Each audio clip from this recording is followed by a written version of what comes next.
it's Naomi Wolf from Daily Clout, and we're here at Ichabod Crane Elementary School in the Hudson Valley in the town of Kinderhook.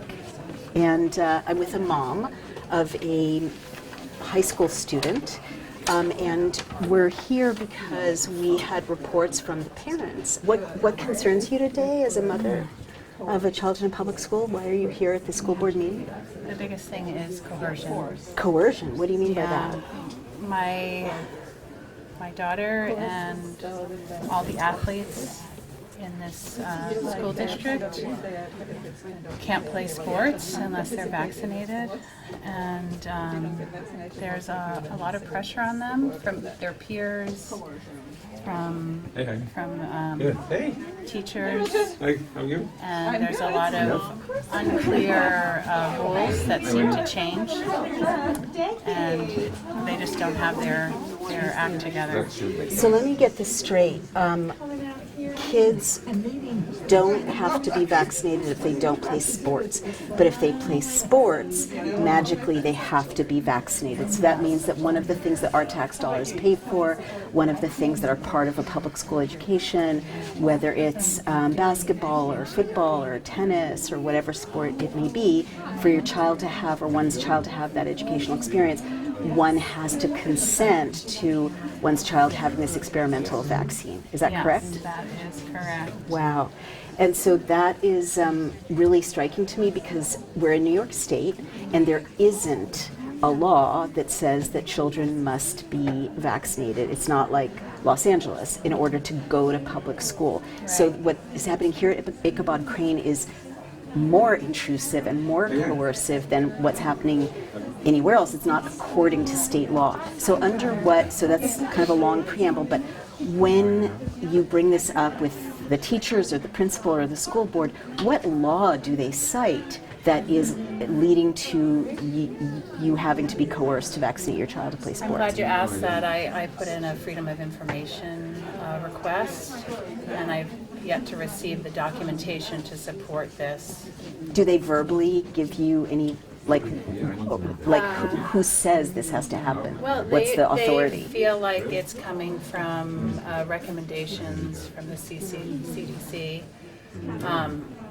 Did they show you that recommendation in writing? Yeah, there's recommendations that they can choose to follow or not.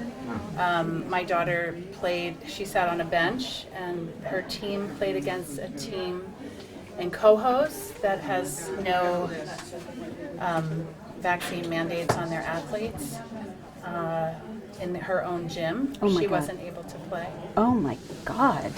So it's so erratically imposed because it's not state law that you're saying that this high school where your daughter goes, the athletes had to be vaccinated, but the team that they were playing did not have to be vaccinated. Exactly. Extraordinary.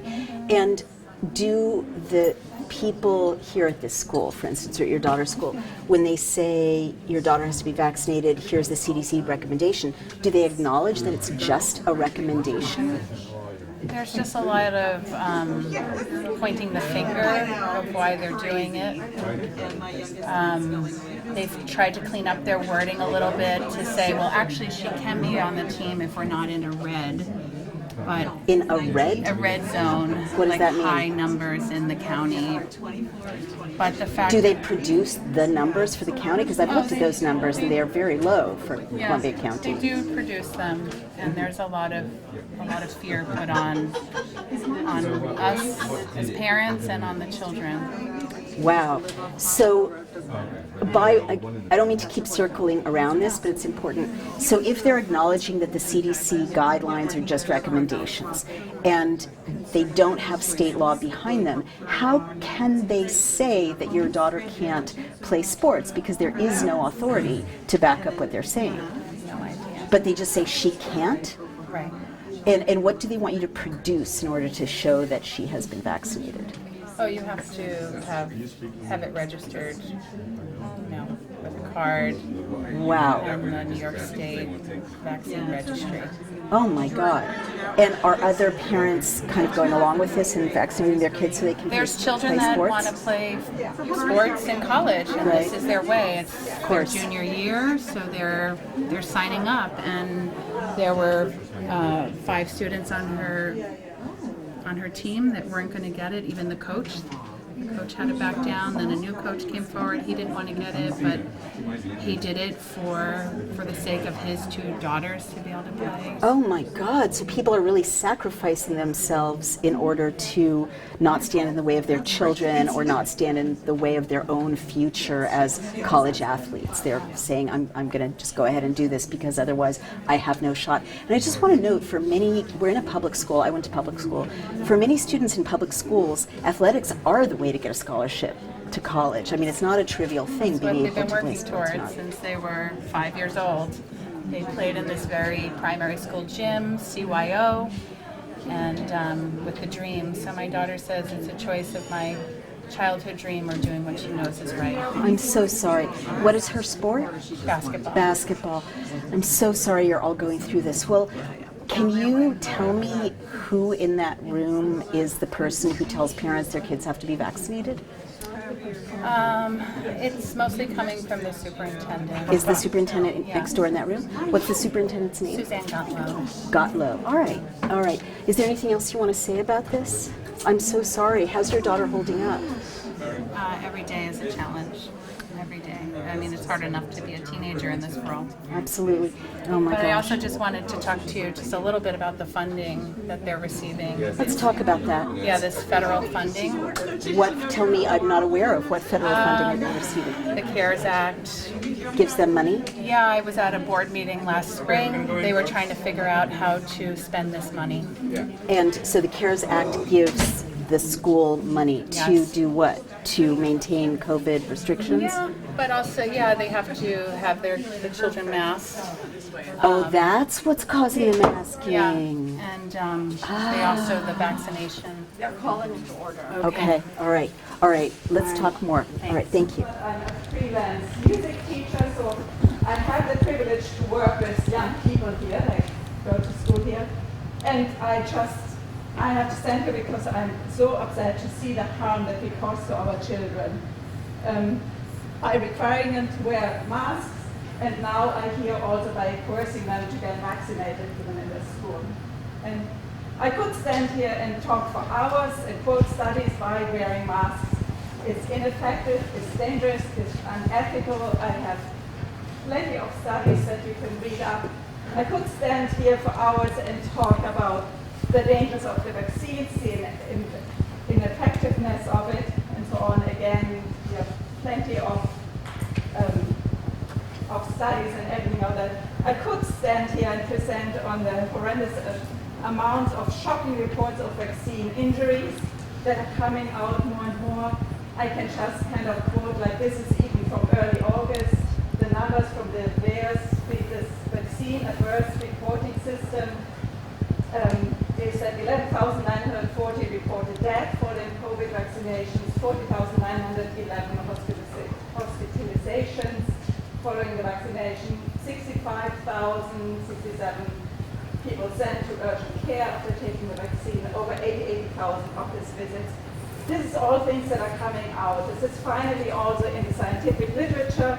It's acknowledged that the vaccine, there is failures here. I just brought one example. Increase in COVID-19 are unrelated to levels of vaccination across 80 countries in 2,947 counties in the United States. This was published in the European Journal of Epidemiology, published by Springer Nature. And those studies are coming out and out. So, but I'm not here, so I'm standing here. I came to the first board meeting 2 months ago.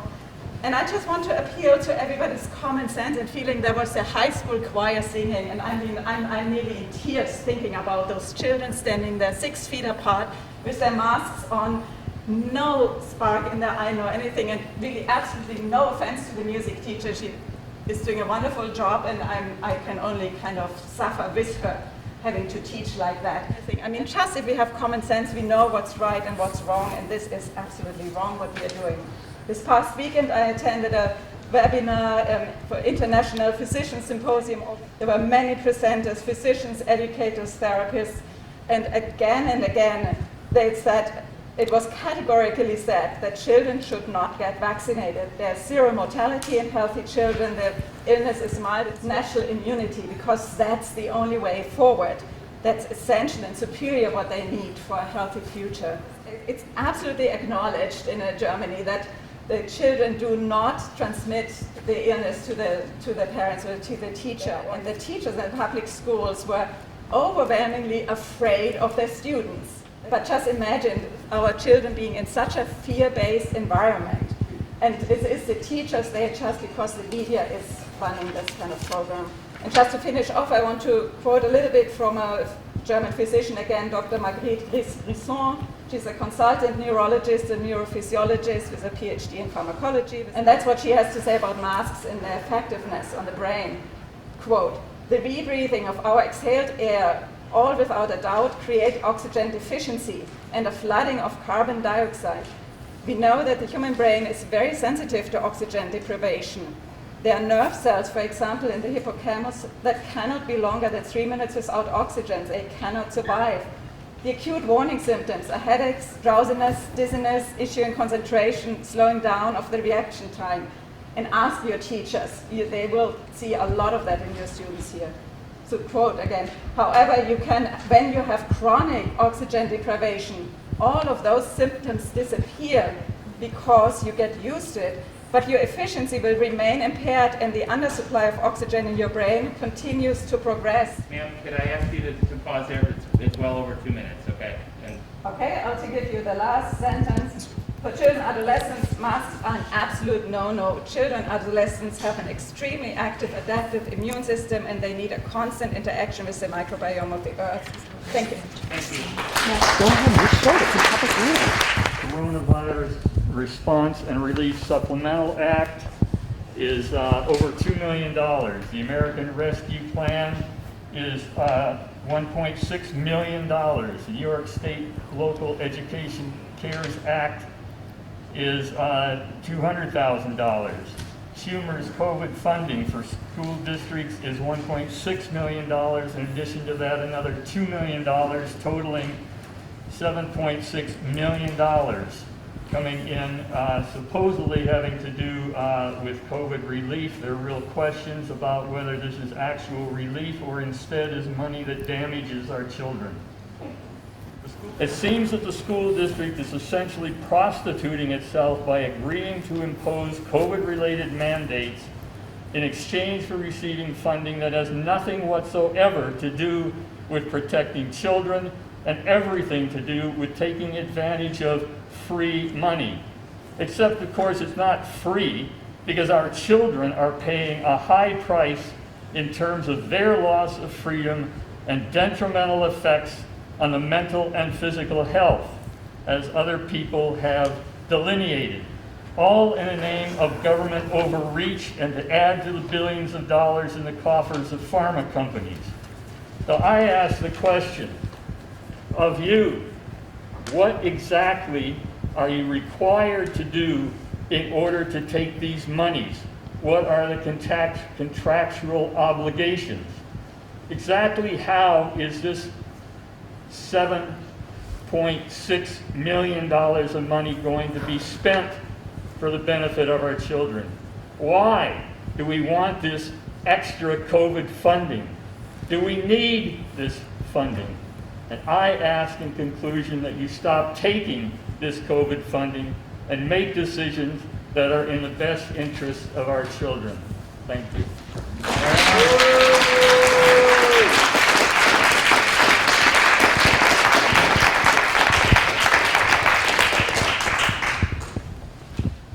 Okay, so just to be clear, I had a sign-up. We always have a sign-up list on the table. The sign-up list is there until the meeting begins. The meeting began. There were only 3 people who signed up. So we're going to move on to the next item on our agenda. Excuse me, it's a public meeting. By law, you have to let people speak. Available to us, then I don't know what happened, but there's people that need to speak. It's a public meeting. You can't silence citizens. It's a public meeting. Everyone has the right to speak by law. let me just correct that statement, and then we're going to move on with our agenda. I'm going to move on with my comments here. My name is Ichabod, Mask, and I am not going to wear the mask. You're going to wear a mask. Sheriff, can we have the sheriff up there, please? Sheriff? Executive Order 202.17, which was issued April 15, 2020. Mask wearing in public is only required if a person is able to medically tolerate face covering. I am not, according to New York Council Parks Code, offering guidance on the orders. Enforcement authorities are prohibited from requesting or requiring medical documentation from an individual who declines to wear face covering due to a medical or other health condition. I will continue with my comments. You're welcome. As I said, I'm Eli Casera and I'm from New Paltz. I'm here because I'm concerned with the health and safety of the children not in this district, but my own district. Students are being compromised in terms of health and safety by enforcement. Excuse me, why are you leaving? Why are you leaving when a citizen is speaking? You're accountable to these citizens. They elected you. Why? You can't just leave. We can't even speak. We're being spoken over by both of you. So I don't know how you expect us to. By no means. Please come back and answer the questions of these citizens. I tried to answer your question. I'd be glad to respond to your protestation that this is a public meeting. It's a and that statement. you are legally allowed to speak. That list was smashed off that desk. I was in the bathroom, for goodness sakes. It I was not drove smashed. 2 hours to come here. That list was snatched off the desk. Well, I'm humbly asking that I be given an opportunity to spend 2 minutes addressing you folks. You didn't humbly ask. You came to the podium and just spoke over the I business of. apologize. I'm sorry. Well, I appreciate that. Could you put your mask on? Because that is a I statement. can't. Well, you came in here and had it on until you stood at the podium. And I was getting dizzy, okay? I don't know how to help you then. because I'm just requesting my 2 minutes. I'll sit down. You guys should But it's state law, that's why. It's not. It's not state law. It's not state law. It's not state law. I stood over here and talked to two people. Sir. Christian Simon sat down, and no one else came. Sir, there were minutes, sir. No one. So what is your oath of office? I will read it to you. I do solemnly swear or affirm that I will support the Constitution of the United States and the Constitution of the State of New York. And I will faithfully. I'll go with them. I'll go with them. I'm gonna say it.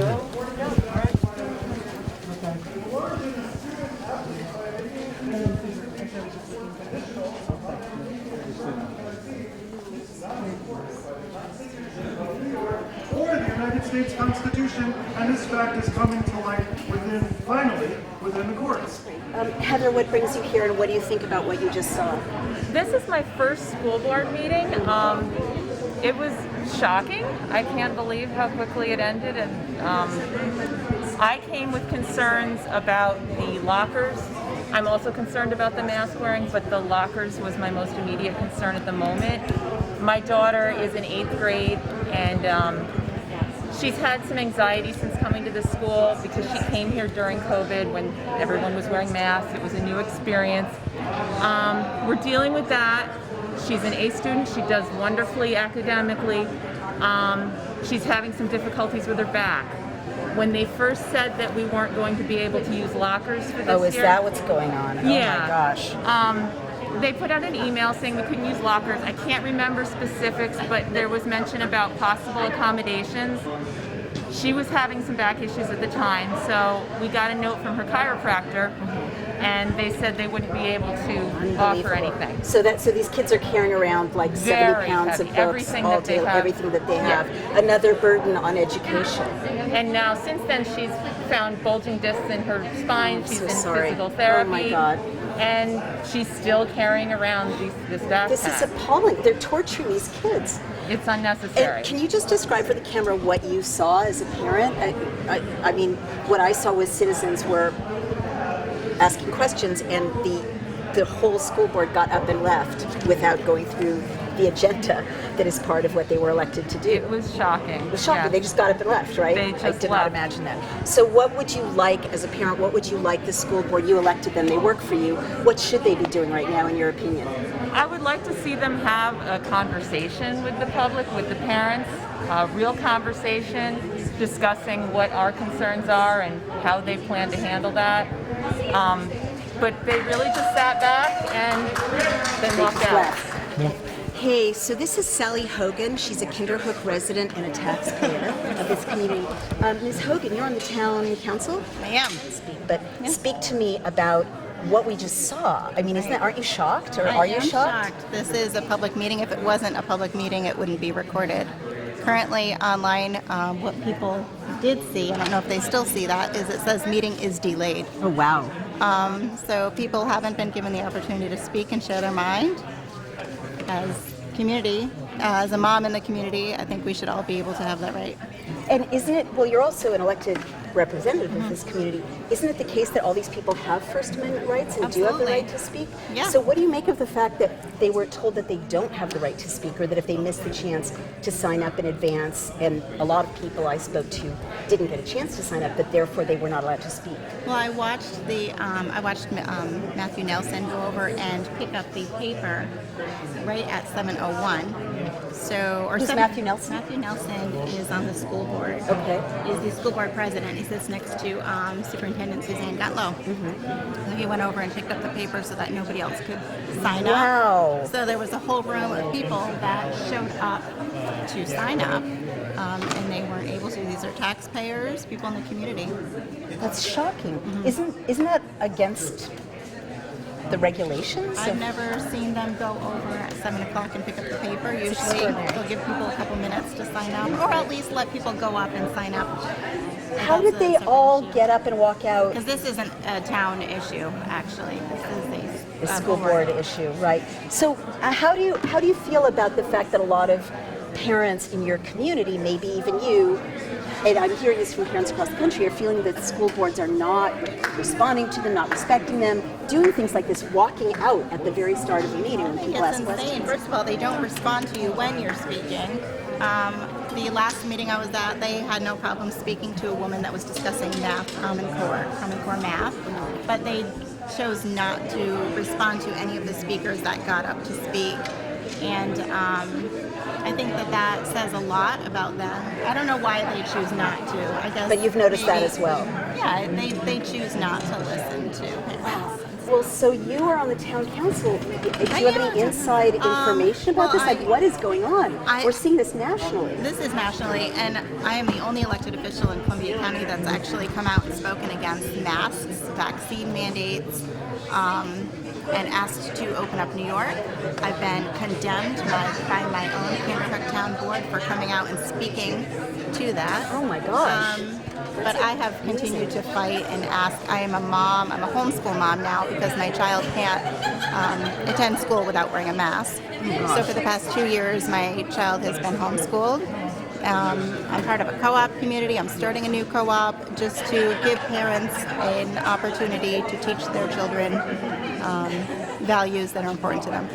This is head splitting. You're saying your own town board on which you serve, your colleagues condemned you for speaking out against forced masking of children and forced vaccinations? They did, and not one of them. In what way did they condemn you? Like a formal letter? Well, no, they didn't. They read a formal letter, yes. They read a formal letter in front of everybody at our town board meeting. Oh my gosh. But again, I have my free speech to say what's important to me, whether it's on social media or in public. On what basis did they condemn you? You have First Amendment rights. They didn't like it.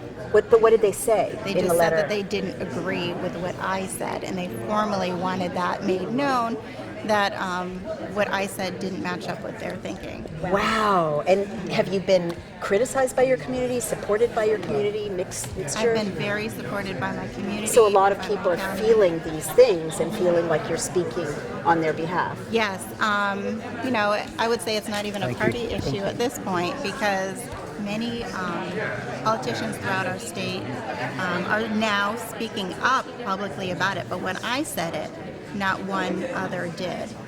Next, you see candidates coming out and speaking against masks and forced vaccinations. To have a school tell you that your child needs to get a vaccine in order to play sports is just Shocking. I've never heard of it. It's mind-blowing. It doesn't It's so even make illegal. sense. It's unbelievable. It's so illegal. And nobody is held accountable after this. So if your child dies, There's no one to sue. No one to help with funeral school expenses. isn't held liable. And I've also heard from other parents that they got rid of lockers, so children are having like back issues Yes. and slip discs, carrying around 70 pounds of books all day long. Is that correct? It's like policies to cripple and suffocate children. Yeah. What do you think is going on here? Why are children being punished to go to school and just learn? Exactly. Well, what as an elected official, what do you think the reason is? It's so mysterious. It's the money.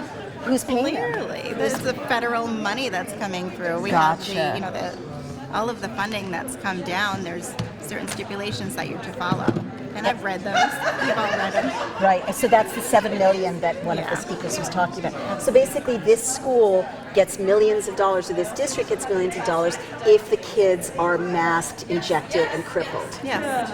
Unbelievable. Yeah. Thank you so much for speaking You're up for your welcome. community. Is there anything else you want? Thank you. Is there anything else you want to say? I would just ask parents to consider homeschooling their child if they can, joining co-ops in their community, asking people for help. We'll get together as parents and we will protect our kids. And if people want to find you, support you, help re-elect you, how do they find you?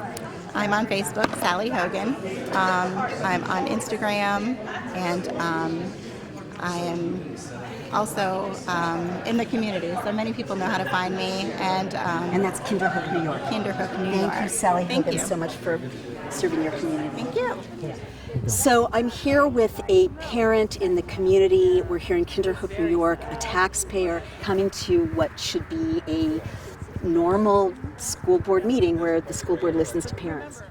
It just kind of shows us, how this situation has evolved and the tensions that are there, and the divergent opinions, which is fine, right? It's fine to have divergent opinions, but we have been called domestic terrorists, and we are being targeted, those of us who don't agree with the mandates for pretty solid reasons. Yes.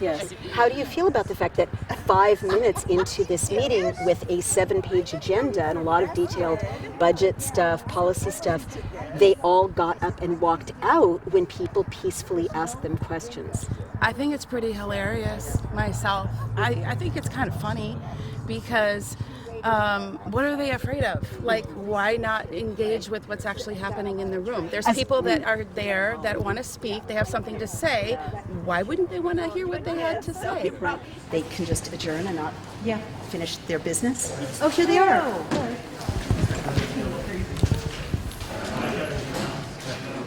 I ask a question? Can you wait till the end? How much time will there be at the end for people to ask questions or to speak? So we have 2 public comment periods in our meetings, okay? And this is standard. We have a public comment period at the beginning where we limit it to 30 minutes typically, but not always, at 2 minutes per person, okay? And then at the end of the meeting, we have another period for public comment on agenda items for things that we've spoken about. And you weren't here, and that's the whole point. We wanted you to hear what he had to say. So Very good. it's important. Would you be willing to listen to a few people? Maybe not 30 minutes, but how about 10? No, that's the answer. We're going to move on. You're not willing to hear what the constituents of your district have to say and what the parents of the children in your school have to say? The board has a meeting agenda. We've moved on from public participation. Well, what they have to say and what their concerns are should be part of your agenda. Okay. And so it's of importance, and I think you need to hear what they have to say. Can I go on with the business of this meeting, please? No, I think you need to hear what these parents have to say. Okay, thank you. All right, item 6 on our agenda is board discussion. I think you need to hear what these parents have to say. They're here to talk to you, and their concerns are important, and you haven't given them an opportunity to speak. Ma'am, can you please pull your mask up? He's not going to give in. Well, I'm not trying to get him to give in, but I'm just saying, don't keep going on with your meeting. And we're here because people want to speak. Talk about courtesy All right. and kindness, but you just won't. Thank you. Thank you. No, they don't know what that means. Table the committee meeting reports for this evening. May I have a second on the table motion? Second from Elizabeth. This All is in favor? really offensive. You know what? What you guys are doing is really offensive. I'm going to leave now, but because I don't want to sit here and listen to your business meeting, but I do think that you need to listen to these parents. What? Thank you. Yeah, he said at the end you can speak about the things that they've talked about at their meeting, but we know they're not going to talk about our concerns at the meeting, so that's a different thing. We need to speak at the beginning so they know what our concerns are before they start talking.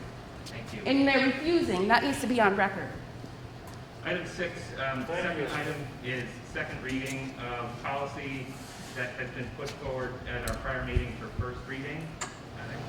Good news is that we are seeing our vaccinated younger kids rising, which is great because it helps to eliminate kids being quarantined. So that's been a positive as well. We anticipate December and January will continue to be busy with dealing with the spread in the school. However, we've made it this far and we'll keep at it. May I have a copy of the Our documents you're enrollment- using the to next one base is your our analysis of enrollment the spread on? report, which is I shared through the agenda, so it's on the So, as I've been listening to parents here at Ichabod Crane Elementary School in Kinderhook, New York, something that really comes up a lot is that parents came here, among other things, to ask about back-breaking backpacks that their children are being forced to carry around, but also to protest, to articulate opposition to masking their children all day in the face of no scientific evidence that this is helpful, and also to really object to the fact that, in a way that I've never heard of, in America, high school students are being forced to get vaccinated in a state that doesn't have mandatory vaccination yet for high school students in order to play high school sports, even though other school districts nearby that they play against are not forcing the teenagers to get vaccinated. So it is normal, these parents are telling me, for parents to bring these points of opposition up. They can't bring them up with teachers. They can't bring them up with the school principal. They're supposed to bring them up with the school board. And what we saw here at Ichabod Crane, in a really startling way, the result that culminated in the whole school board getting up and walking out, was that everything was set up so parents couldn't speak. The parents were forced to mask. They weren't allowed to take down their masks even for a minute to just speak, even though they were 12 feet, 15 feet away from other people. They were cut off at 2 minutes. If they didn't sign up before 7 o'clock, they weren't allowed to speak, and they were forced to put their names and addresses in order to speak. And lastly, they were all handed out a handout that basically said you're not allowed to say anything defamatory or, critical, basically, is forbidden. And so these are tremendous violations of their First Amendment rights. And then the last thing they managed to do to keep the parents from raising these objections was literally to get up as a body, 14 people it looked like, and walk out of the public meeting where they were elected to serve the community and listen to the voters and hear the concerns of parents. So this is really an extraordinary kind of theater of layers and layers of silencing that have been built in recently into a school board meeting. I'm Naomi Wolf, Daily Clout, Ichabod Crane Elementary School, Kinderhook, New York. And remember, if you want a presence at school board meetings, at state legislatures, town councils, pressuring, bringing your views to the federal government as well, remember to become a member or support Daily Clout. Thank you so much.